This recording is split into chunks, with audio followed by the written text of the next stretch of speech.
if you haven't seen the video from Sir Tom Elliott Day in Nuneaton over the weekend, I'll put a link to it down in the description for this video. It was a fantastic day. Thank you to everybody who came. Nuneaton Town have just been absolutely brilliant throughout this whole process, and we had a fantastic day out with them again on Saturday. So thank you to everyone involved. And now I suppose we need to celebrate by going and winning League One. Hello and welcome to part 86 of Backing the Boro. I'm Kevin. Coming up on today's episode, we have games against QPR and Forest in League One. Since you were last with me, our long and beaten run continued for a while, but then came to an end in the local derby against Coventry. They absolutely thumped us. We did get back to winning ways against Sunderland in our next game now, and hopefully the Coventry game will just be looked back on as a bit of a blip. We are still top of the league, and we've opened up a little bit of a gap behind us as well. There's a 7-point gap between us and Bradford, who are the team chasing. Forest, who we do play in the second match of today's episode, they're the team in third place, and a win against Forest could potentially open up a 13-point gap between us and the playoffs with, 15 games to go, and at that point we have to start believing that we're going up to the Championship this season. This is the team that we're putting out there for today's first game against QPR. We've got Parker in goal, a back four of Anderson, Hughes, Sawyer and Ibrahim, with Fletcher, Johnson and Barber in midfield, and Richardson in behind McDonald and Weaver. James Ball is injured, or was injured. He's been out for the last month or so. He's now fit enough to return to the bench, so hopefully we can have him back in the team before too long. We missed him against Coventry for sure. Ben Beard, the goalkeeper we took on loan at the start of the season that the comments section loves so much, I've sent him back to wherever he came from. He's not here anymore. Your choices are Parker and Nadat.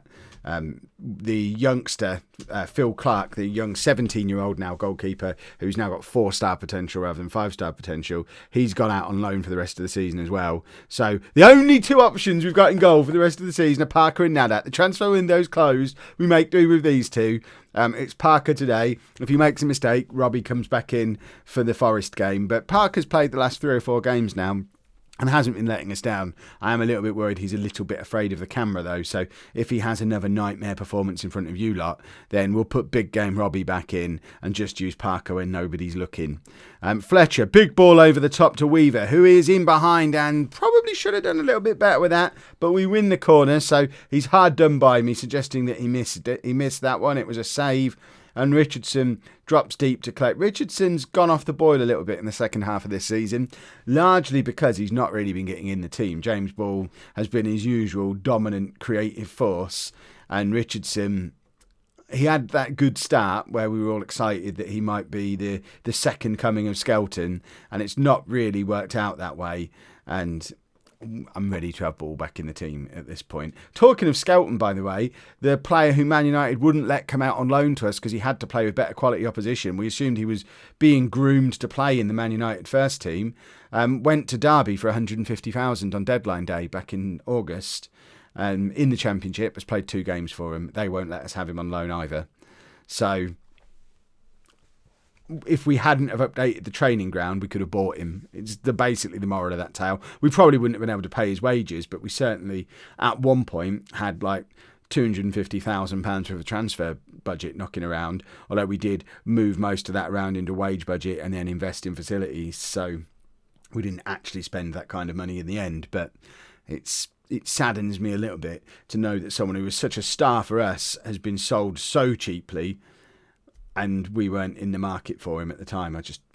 By that point, we had no money left, and I wasn't even paying attention to transfers. Didn't even notice it happened at the time. I only noticed because I went looking for him at Man United in the transfer window to try and bring him back on loan for the second half of this season, and he wasn't there.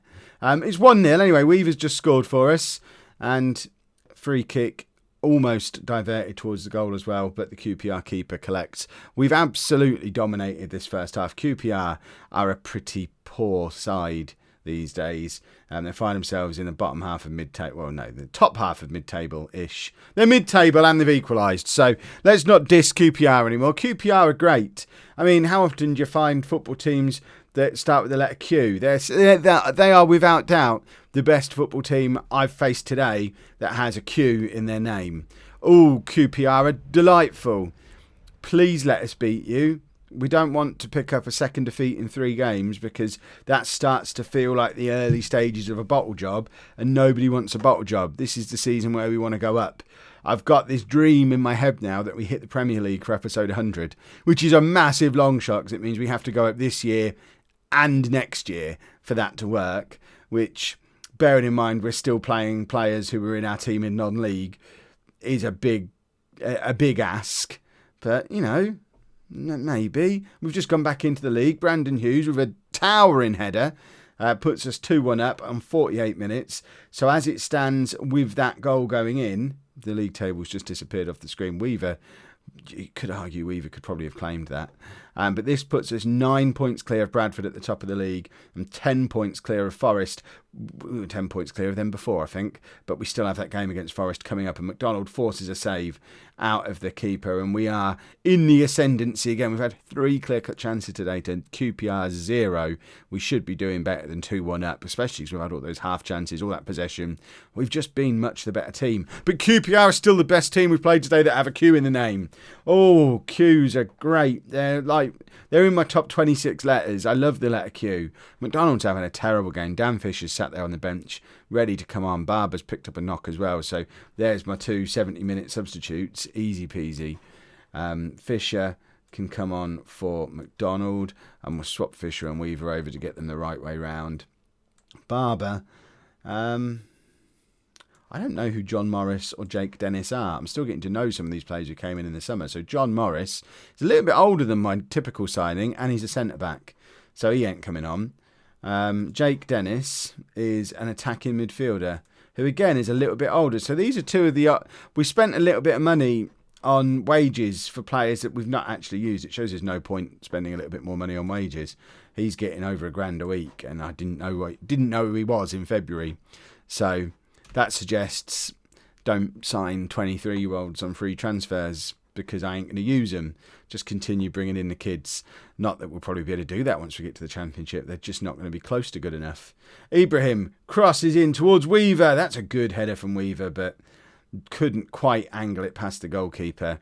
But it's another good chance for us, and we need a third goal, because just a 1-goal advantage in a game we've dominated to the extent that we've had worries me a little bit. Fisher out to Ibrahim for another cross towards Weaver again, and this time the 2 of them combine successfully, and Weaver puts us 3-1 up on 75 minutes, and that should be that. And the commentary at the bottom of the screen confirms it as well. Surely that wraps things up for Nuneaton, and you would think so, wouldn't you? It's a lovely cross from Ibrahim as well. He's done that several times this match, let alone this season. He's reincarnation of Lazarus, anyone with a cross like that on him. And certainly Weaver's doing well to get on the end of them as well, because he's got a good header on him, as Lee Weaver. Right, final substitution. I don't want to risk bringing on Ball. Poor old Joe Anderson. He's regularly one of the lower ratings these days. I think he might be fine. The level we're playing at might be finally catching up with Joe Anderson. We're going to bring on this John Morris fella, who's a defender, and just stick him in midfield for 10 minutes. What's the harm? What's the worst he can do in there? What's his face? Whoever it was who's coming off. What's gone on there? Barber was tired and not playing great. Let's stick a defender in there. Why on earth not? And it looks like we should just be letting the clock tick down. Minute and a bit left. No time left at all now. Let's have the final whistle, please. There is the final whistle, and we're still 10 points clear of Forest. And now we play them to, dare I say it, all but secure automatic promotion for this season. Because if we beat them and then find a way to mess up, that's like king of the bottle jobs then. Right, here's the big one then, at home against Forest, and Ball is fit enough to play, so he's the one change. He comes back in for Richardson. No reason to bring that in for Parker at this stage. Parker didn't seem to be suffering too much from stage fright, unless he's saving it for the more important of the 2 games, which is always a possibility with Tiernan Parker. Right. Come on, gentlemen. Big win. We play Carlisle after this one as well. So if we get a win against Forest today and then a win against Carlisle in our next game, we really are most of the way there into the Championship at that point. I know I'm getting ahead of myself, and we could easily still lose this game and be in with a little bit of a battle, but I'm enjoying seeing a gap open up at the top of the league. Johnson finds Fletcher sort of via a Forest defender, but it is eventually cleared. And Forest they had a few shots early on, but we seem to have come back into it now and starting to establish ourselves, playing the Nuneaton way, lots of chances, lots of movement. Fletcher, big ball over the top, looking for, I don't even know who that is. Is that Weaver out there? It's not. No, it's Barber. There you go, Barber all the way forward, and now all the way back as well. He's up and down that right-hand side like nobody's business. Hughes out to Anderson, forward to Fletcher, and McDonald been knocking the ball around beautifully. Anderson heads it for some reason to absolutely no one, and we're actually under a little bit of pressure because of Joe Anderson's misjudgment there, but we get away with it and are in a position to start flowing forward again. We're being overrun in midfield as usual. Every match I get told of being overrun in midfield, and every match we seem to control the game from midfield. I think it just looks at the wide areas and assumes that means we're being overrun. Anderson with the cross that's dropped by the keeper, and Weaver's there to tuck it away. I was about to say, lovely cross from Joe Anderson. Then I realised it wasn't. It was straight at the keeper. But I don't know, does Anderson does get an assist here, which is a generous assist, because it's a pretty poor cross. It's really overhit, but their keeper's on the stretch. And so I guess that makes it a good cross. The fact it's in that gap between the keeper and the defenders and the strikers rushing onto it, and just the keeper came for it, dropped it. Weaver scores, Anderson gets the assist, huzzah, huzzah, huzzah.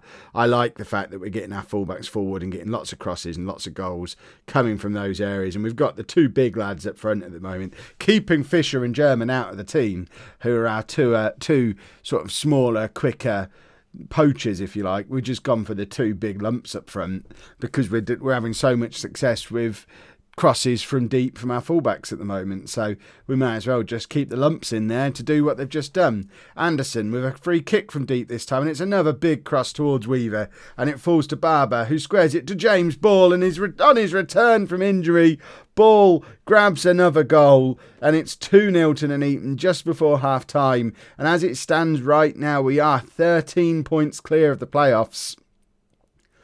We've got to start believing, everybody. Get your Championship passport ready.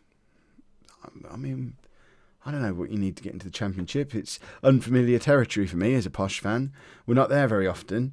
Are we going to even be allowed in the Championship with this ground? I don't know what the regulations are. I know, it's, again, speaking as a posh fan, the reason we developed one of the terraces behind our goals is because we were in the Championship and we were supposed to develop both, but we got special dispensation to just do one and then wait to see if we stayed up. So are we going to have to make this ground all-seater? Because that seems like a disaster.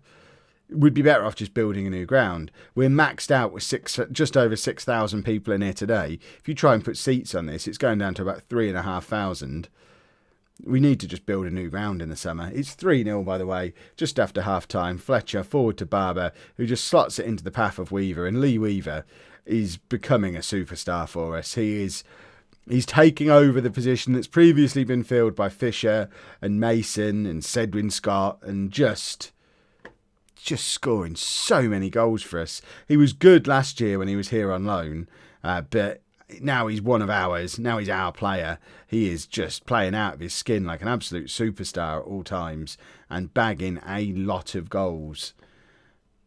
Let's grab a fourth. If we have a fourth, then I'll calm down. So this result pushes Forest down to fourth. Stevenage hovering back up in third place again. Carlisle, who we play next, have actually fallen out of the playoffs as it stands. So it's very competitive behind us.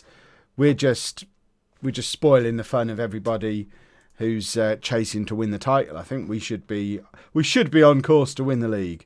Have we won a league title yet? I'd have to consult the history books. I think every promotion we've had has been a backdoor dealie, like playoffs or sneaking into the other automatic promotion spots. Have we won a league yet? Could this be our first league title? That would be delicious if we could win the league. I need to check that after the game. The historians amongst you already know the answer and you're checking, because you lot seem to know more about this save than me half the time.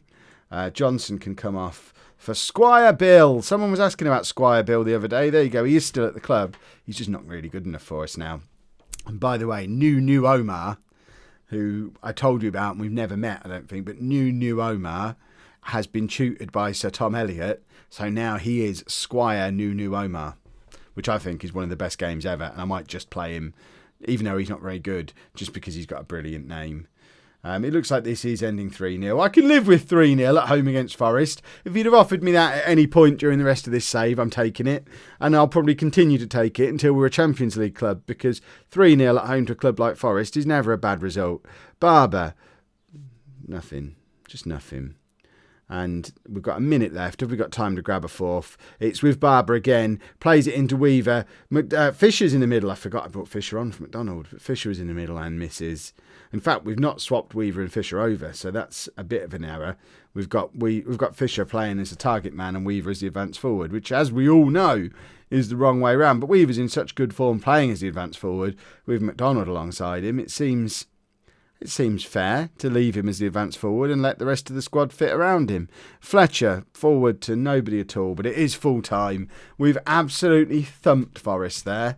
And now I need to check if we've ever won a league title before. So we've got Carlisle, then Stevenage. We're playing all of the big teams. I might even just go straight into those ones in tomorrow's episode. I think that's reasonable. I don't normally do back-to-back episodes like this, but they're two massive games. So I think tomorrow we will just do Carlisle and Stevenage, because if we can continue this latest win streak, we'll be almost there. And that will be exciting. Right, where's the club trophy cabinet? How do you... History... So, we did win the Vanarama National League North. Was that under me? Did I win that? We must have done. No, I don't want to see the National League North. So, yeah, so we won the National League North, but that's the only other time we've won a league. So, it'll be our first league win for a long time. Anyway, if you have enjoyed that, please make sure you leave a nice big thumbs up on there for me. Subscribe to the channel for daily Football Manager videos. And thank you very much for watching.